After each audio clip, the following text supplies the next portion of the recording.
இவர் பார்க்கிற திருஷ்டி வேற, அவன் பார்க்கிற திருஷ்டி வேற. என்ன இவர் பார்க்கிற திருஷ்டி என்ன, அவன் யோக்கியதை என்ன, இவர் யோக்கியதை என்ன என்கின்றதை சொல்றார் அகம். நான் புரிஞ்சுப்பேன் தசரதா, நீ புரிஞ்சுக்க மாட்டாய். தசரதருக்கும் அகம்னு சொல்ற விஸ்வாமித்தருக்கும் அவ்வளவு வாசி இருக்கு. நான் புரிந்து கொள்ளக்கூடியதை நீ புரிந்து கொள்ள முடியாது. ஜடாமுகுடம் தரிச்சென்றிருக்கிற நாம் புரிந்து கொள்ளக்கூடியதை ரத்ன கிரீடம் தரிச்சென்றிருக்கிற நீ புரிந்து கொள்ள முடியாது. ஞான யஜ்ஞம் செய்யக்கூடிய நான் தெரிந்து கொள்ளக்கூடிய விஷயத்தை புத்திரகாமேஷ்டி பண்ணக்கூடிய நீ தெரிந்து கொள்ள முடியாது. சரகு திண்ணி தபசு பண்ணி வனத்துல வாழக்கூடிய நான் தெரிந்து கொள்ளக்கூடிய விஷயத்தை ராஜபோஜனம் பண்ணிருக்கக்கூடிய நீ தெரிந்து கொள்ள முடியாது. ஞானமே பலமகா முக்கிய சத்ருக்குளான இந்திரியங்களை அடக்கியிருக்கக்கூடிய நான் தெரிஞ்சுக்கக்கூடிய விஷயத்தை 10 இந்திரியங்களை அடக்கியிருக்கிற நான் தெரிந்து கொள்ளக்கூடிய விஷயத்தை 10 திக்கிலையும் ரதம் செல்லக்கூடிய நீ தெரிந்து கொள்ள முடியாது.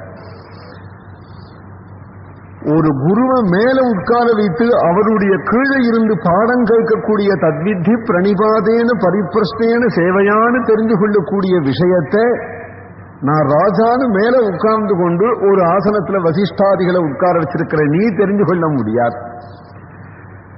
தர்பாசனத்துல அல்லது யோகாசனத்துல உட்கார்ந்து கொண்டிருக்கக்கூடிய நான் தெரிந்து கொள்ளக்கூடிய விஷயத்தை சிம்மாசனத்துல உட்கார்ந்திருக்கிற நீ தெரிந்து கொள்ள முடியாது.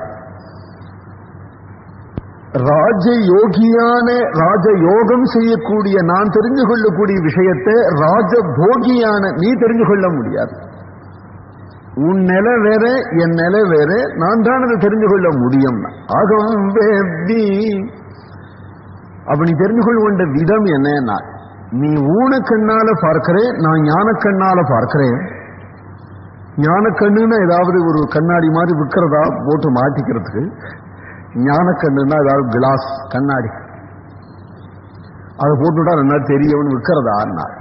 சாஸ்திர திருஷ்டியா வியனஜ்மினி ஞான கண்ணுங்கிறது சாஸ்திரமா இருக்கிறதுனாலே சாஸ்திரத்தினால உன் பிள்ளைய பார்க்கிறேன், நீ கண்ணால பார்க்கிற. நீ என்ன சாஸ்திரத்தால பார்க்கிறேன். வேதாகமேதம் புருஷம் மகாந்தம் ஆதித்யவர்ணம் தமசஸ்து பாரே என்று வேத பிரதிபாத்தியமான புருஷன் உன்னுடைய புத்திரன் அப்படின்னு நான் தெரிஞ்சிருக்கிறேன். இந்த பிரமாணத்துக்கு பிரமேயமானவனும் உன்னுடைய புள்ளேன்னு தெரிஞ்சிருக்கிறேன். அது சொல்றாரு அகம் வேப்தி. இப்படி சொல்லலாமோ, இப்படிதான் சொல்லணும். ஏனால் சாட்சாத் உபனிஷத்து வேதம் இவைகள் எல்லாம் சபையில இப்படி எடுத்து சொல்றது கூடாது. ஆனால் ஞானம் எல்லாருக்கும் போதும்.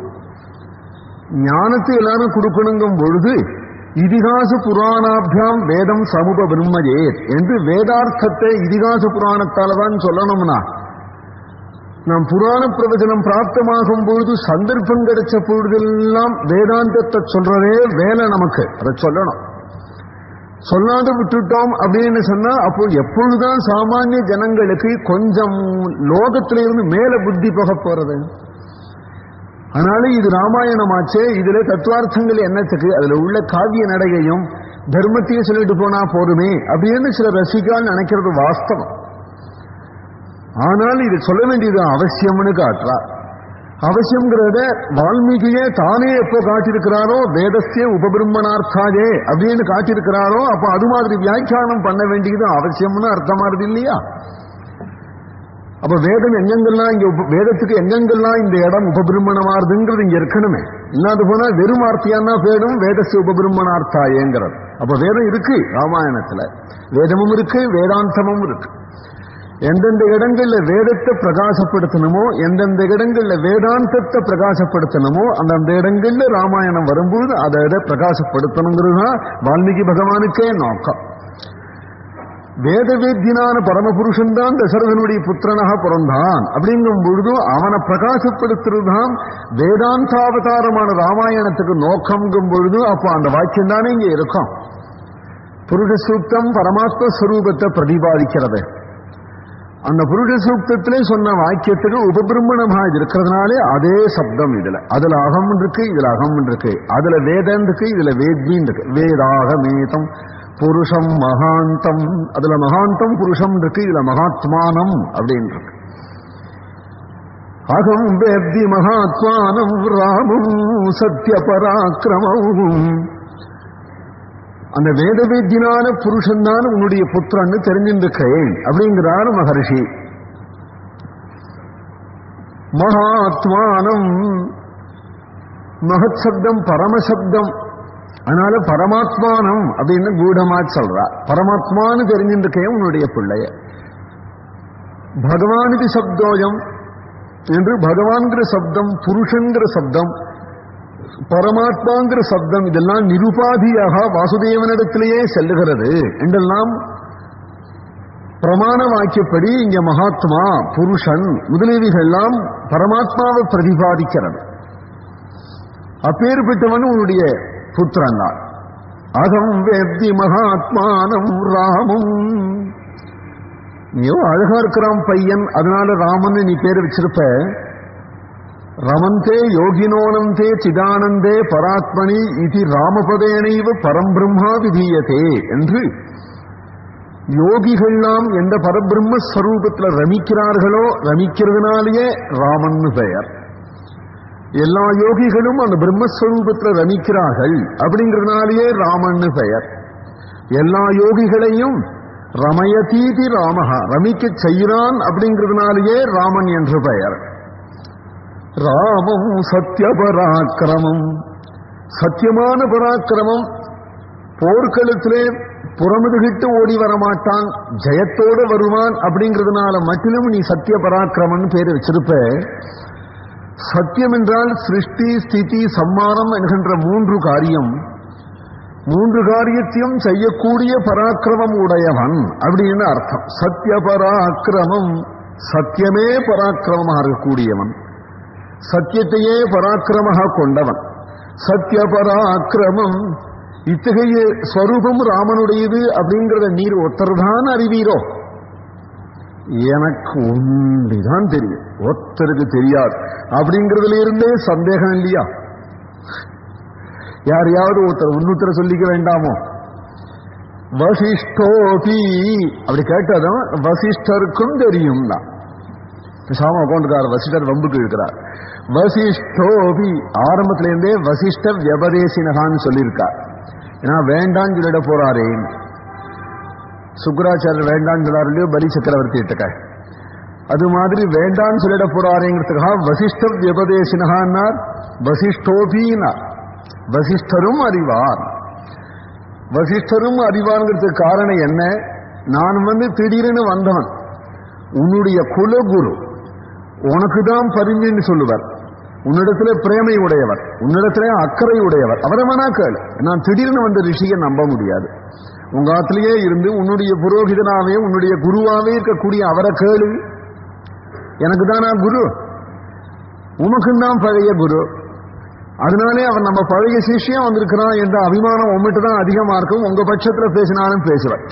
பழைய குரு தான் எங்க ரெண்டு பேருக்கும் கொஞ்சம் மனஸ்தாபம் வந்துடும். அவருக்கு நான் கோதானம் பண்ண வேண்டியிருக்க, அவாத்துல உள்ள ஒரு மாட்டை நான் ஓட்ட ஆரம்பிச்சுட்டேன்.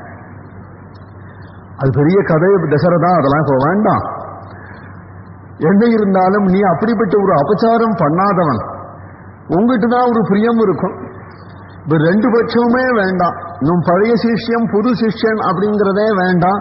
வேண்டியவனுக்கு ஒரு விதமா சொல்றது, வேண்டாதவனுக்கு ஒரு விதமா சொல்றதுன்னு இருந்தா அவரை மகாதேஜகான்னு சொல்ல முடியாது. அவர் யதார்த்தவாதி, யதார்த்தத்தான் சொல்லுவார். அப்பேற்பட்ட தபசும் அப்பேற்பட்ட சத்தியமும் அவரிடத்துல இருக்கு. வசிஷ்டோபி மகாதேஜாகா, அவருக்கும் இது தெரியும், அவரும் சொல்லுவாருனார். வசிஷ்டோபி மகாதேஜகா அப்படின்னா நான் உள்பட அவருடைய வாயால பிரம்மரிஷின்னு பட்டம் கேட்கணும் அப்படின்னு ஆசைப்பட்ட அளவுக்கு மகாதேஜஸ்வி அப்படிங்கிற வசிஷ்டோபி மகாதேஜகா.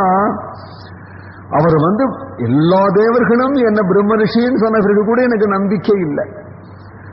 வசிஷ்டர் பிரம்மரிஷி அப்படின்னு சொன்ன பிறகுதான் எனக்கு சந்தோஷம் உண்டாச்சு, ஒத்துண்டே அப்படிங்கிற அளவுக்கு அவருடைய வாக்கியத்துல எனக்கு பிராமணியத்தை உண்டு. உனக்கு தான் அனுகூலமா பேசட்டும், இல்லை எனக்கு தான் அனுகூலமா பேசட்டும், சந்தோஷம் தான், அவர் சொல்லட்டும் எதுவானாலும்.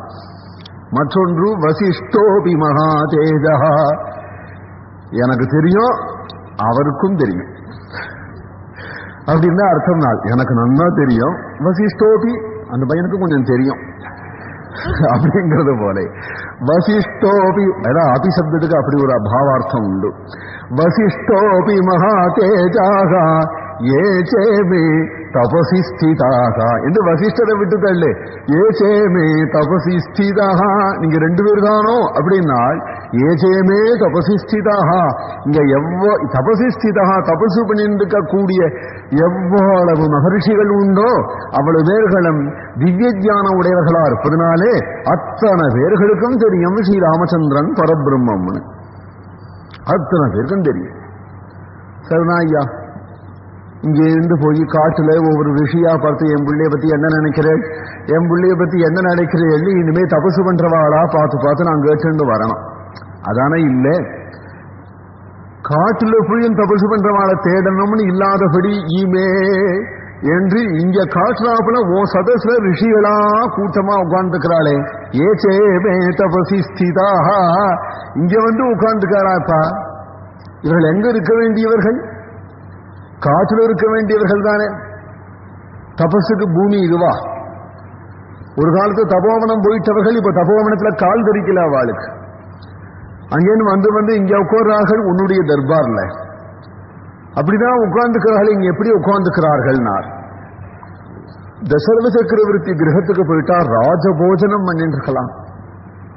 நல்ல சாப்பாடு போடுறான், சாப்பிட்டு உடம்பு புஷ்டியா இருக்கலாமோ அப்படின்னு கேட்டால் இங்க வந்தும் அவர்கள் தபசி ஸ்திதாக. நீ போடுற பால் பாயசம் லட்டு ஜிலேபிலாம் ஒண்ணு சாப்பிட மாட்டேங்கிறா. அவர்கள் மடி செஞ்சுக்குள்ள ஒரு 4 உதிர்ந்த சரகை எடுத்துன்னு வந்திருக்கிறா. அத சமயத்துக்கு ஏன் போச்சு சொல்லிவா அவன் சரகை இப்படி நினைச்சு கசக்கி வாயில போட்டுக்கிறா. ஆனா தர்பார்ல உட்காந்துருக்கா. அப்படியாவது வந்தவர்கள் இங்க என்ன வம்பு வருது, என்ன விசாரணை நடக்கிறது, என்ன தீர்ப்பு கூறுறார் என்று அதையாவது கவனிச்சா தேவையில்லை. இல்ல என்ன டான்ஸ் நடக்கிறது, என்ன கச்சேரி நடக்கிறதுன்னு அதையாவது கவனிச்சா தேவையில்லை. சதசுல கவனிச்சுக்கிறவாளுக்கெல்லாம் இடம் கொடுக்காம இவாளே அடையா உட்கார்ந்து கொண்டு சதசுல நடக்கிறதையும் கவனிக்காம கண்ணை மூடிட்டு ஒரு ஜபமாலையை வச்சுட்டு ராம ராம ராம ராம ராம தபசி ஸ்திதாக இங்க தபசுல உட்கார்ந்துக்காக. ஏச்சேமே தபசி ஸ்திதாக புஷ்டியான சரீரம் இல்லாம ஒட்டின சாலுவும் வறண்ட வாயும் கண்களிலிருந்து கண்ணீரும் இழைத்த சரீரமும் இடுப்பில உரித்த மர உரியுமாக அடிக்கடி ஆனந்த பாஷ்பம் விட்டு கொண்டு இங்க உட்கார்ந்து கொண்டிருக்கிறார்களே. எந்த சுகத்தை அனுபவிக்க இங்க உட்கார்ந்துக்கிறார்கள் புரிஞ்சுண்டியோன்னா அவர்கள் வாயால சொல்லணும்னு அவசியம் இல்லை. அவர்கள் இங்க உட்கார காரணம் என்னன்னு தெரிஞ்சுட்டாலேயே உனக்கு புரிஞ்சுக்கலாம். இவ்வளவு பேர்கள் இங்க உட்கார்றதுக்கு காரணம் நீ சில சமயம் ராமா அப்படின்னு கூப்பிட்டே. ஆனால் அந்த பிள்ளையாண்டான் ஓடி அப்பா அப்படின்னு நிற்கும் பொழுது மட்டிலும் அவர்கள் கண்ணை திறக்கிறாளாம், அப்படி பார்க்கிறாளாம். ஏன்னா காட்டில இருந்த அவள் பல கல்பகாலமா பண்ணின தபசுக்கு எம்பெருமான் வராதபடி தசரத சக்கரவர்த்தியினுடைய பாக்கியத்துக்கு ஒரு க்ஷணம் கூட்டதுமே வரத பார்த்து இவனுடைய பாக்கியத்தோடு பாக்கியமா கொஞ்சம் நாம் ஒட்டின்றால் ஒழிய ராமபிரானுடைய தரிசனம் தங்களுக்கு கிடைக்குமா என்று நினைச்சு இங்க உட்கார்ந்துக்கிறார்கள் அப்படிங்கிறார். அப்ப இவ்வளவு பேர்கள் இங்க உட்கார்ந்துக்கிறது உன்னுடைய புத்திரனை பார்க்க வரணுமானால் ஒரு ராஜபுத்திரனையா பார்க்க வந்திருக்கிறார்கள். அவர்கள் வேற தேசத்துக்கு போகலாமே. ஆனால் இவர்கள் பார்க்க வந்திருக்கிறது ஏன் வந்திருக்கிறார்கள் கொஞ்சம் நிதானிச்சிருந்தே. ஆனால் சர்வதா அபிகத சத்திகி என்று சாதுக்களாலே எப்பொழுதும் ஆசைக்கப்படுகின்ற பரமாத்மா உன்னுடைய குழந்தைன்னு உனக்கு தானே தெரிஞ்சுடும் என்று இவ்வளவு நேரம் சொல்லிட்டு வந்தார். இதெல்லாம் பிரியவாச்சான் பிள்ளை வியாக்கியானம். ஏச்சேமே தபசி ஸ்திதாக இவ்வளவு சொல்லியும் தசரத சக்கரவர்த்தி அப்படியே மூர்ச்சையாய் கீழே வேண்டுட்டாராம். மூர்ச்சையாய் கீழே வேண்டு கிடக்கார். பக்கத்தில் இந்த செடிமார்கள்லாம் பண்ணி தெளிச்சு விசிறி அவருக்கு பிரஜையை வரவழைக்கிறதுக்கு பாடுபட்டு இருக்கா. பண்ணணும், உபச்சாரம் பண்ணணும் பண்ணிட்டு இருக்கா. ராஜாவாச்சே அவர் எப்படி வீண்டு கிடக்காருன்னா அப்படி ஒன்னும் பிரஜை இல்லாம பட்டு எழுந்து விடுவார். இருந்தாலும் படுத்துட்டு இருக்காரா. ஏன் படுத்துட்டு இருக்காருனார் இந்த பன்னீரில் எழுந்துக்கலையாம், இந்த விசிறியில் எழுந்துக்கலையாம், தான் சோக சாகரத்தில் விழுந்துட்டார். விஸ்வாமித்திரருக்கு என்ன பதில் சொல்லுவேன்? இல்லேன்னு சொல்லிட்டா குழந்தைகளை சபிச்சு விடுவரோ, நம்ம சபிச்சு விடுவரோ, ஊரையே சபிச்சு விடுவரோ, உலகத்தையே சபிச்சு விடுவரோ, அவருக்கு என்ன பதில் சொல்லுவேன் அப்படின்னு பதில் கிடைக்கிற வரையிலும் படுத்துட்டு இருப்போம் அப்படின்னு படுத்துன்னு கண்ண மூடின்னு இருந்தவர் ஒரு பதில் கிடைக்க குழந்தைக்கு வயசாகலே ஊனஷோடச வருஷம்